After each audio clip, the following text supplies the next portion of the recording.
Very important point and can easily go wrong if you're not careful and you don't understand what's happening.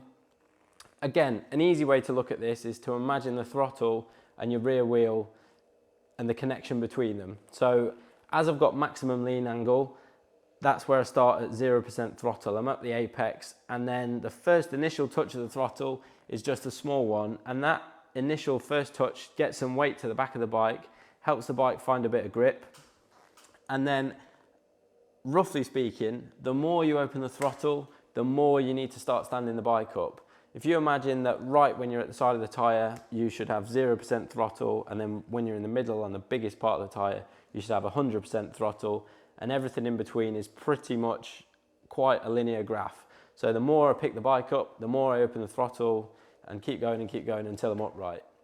When you're upright on a straight, the worst thing that is ever going to happen on a big bike or a 600 is that you will do a wheelie. You're not going to crash in a straight line if you open the throttle to 100%, as long as your tyres are warm and your tyre pressures are right. If you find yourself high-siding, it's because you've opened the throttle too hard or too much for the amount of lean angle you've got, and the bike broke traction, it starts spinning up, the rear wheel spins, and by the time you realise what's happening, you close the throttle, which gives the rear wheel grip, and it fires you up over the high side and over the top. That's the scary bit about bike racing, but the more you practice it, the more you begin to feel what the rear wheel's doing. You'll be able to feel it spinning and sliding, and then you can play with it then, and you can practice spinning, picking the bike up and standing it up when you're upright and driving forwards. Opening the throttle is a lot more easy to understand than using the front brake, because you get a lot more chance to react with the throttle. You get a lot more chance to save crashes.